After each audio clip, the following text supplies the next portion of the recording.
Welcome back to the Fortress of Knowledge, where we teach the past, guide the future, and use the Force. Calculating. Curiosity levels. 100%. Hello again, humans. I'm your favorite fact-finding droid, D3clin.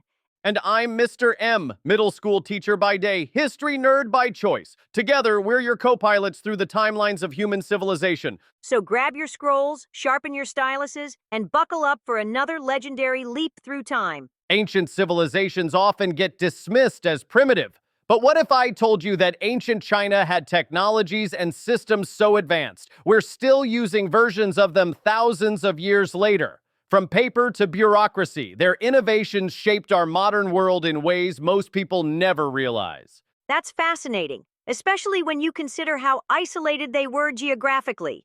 Those natural barriers like the Himalayas and Gobi Desert must have really pushed them to innovate independently. Well, speaking of geography, let's talk about how their entire civilization was shaped by two massive rivers. The Yellow River was so destructive they called it China's sorrow. But here's the interesting part. Those same floods left behind this incredibly fertile soil called loess. So they basically had this love-hate relationship with nature? Like the rivers could destroy everything but also provided the foundation for their agricultural success? Exactly right. And you know what's really mind-blowing? They developed these complex engineering solutions like levees and dikes thousands of years ago. We're still using similar principles in flood control today. That reminds me, their technological achievements were incredible for their time. Paper, gunpowder, the compass. But what really gets me is how they kept silk production secret for centuries. Oh man, the Silk story is fascinating. They managed to create this massive trade network, the Silk Road, that stretched over 4,000 miles, connecting them to places as far as Rome. And get this, they weren't just trading goods, they were spreading ideas and innovations across continents. Well, that explains why we find Chinese influences in so many ancient cultures. But let's talk about their social structure. I mean, they had this wild system where merchants, despite being wealthy, were actually looked down upon. Right. And here's something even more surprising. They had the world's first meritocracy through their civil service examination system. Like you could literally go from being a poor farmer's son to a high-ranking government official just by passing these incredibly difficult tests. Though we should mention these opportunities were mainly limited to men, weren't they? Women had very restricted roles in society.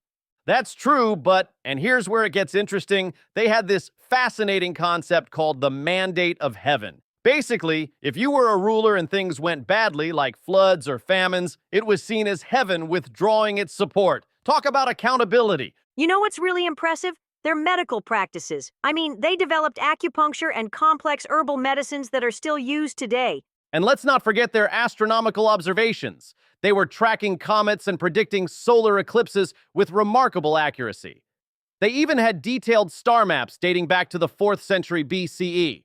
The level of organization required for all this is almost unimaginable. How did they manage such a massive territory effectively? Well, that's where their bureaucratic system comes in. They had this incredibly sophisticated network of officials who kept detailed records of everything from tax collection to grain storage. They were basically running a modern state thousands of years before the modern era.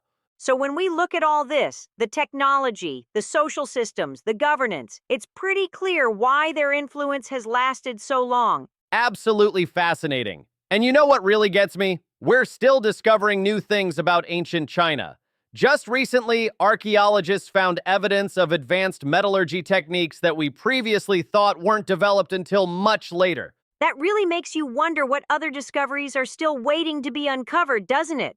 And that's what makes studying ancient China so relevant today. It's not just about understanding the past, it's about recognizing how their innovations and ideas continue to shape our world. From the paper we use to the way we organize our governments, their influence is everywhere. All right, time to hit rewind and break it down. Today we explored how ancient China didn't just shape their world, they helped build ours. From papermaking and the compass to gunpowder and silk production, their innovations were centuries ahead of their time. These inventions weren't just cool. Many literally changed the world. They moved ideas, goods, and people, and sparked revolutions in science, culture, and communication. So the next time you use a compass app or write a note, remember, you've got ancient China to thank. Processing, processing, processing. Recap file saved. Historical appreciation level boosted. And next time on the Fortress of Knowledge, we're heading west to a land of kings, empires, and royal mail systems.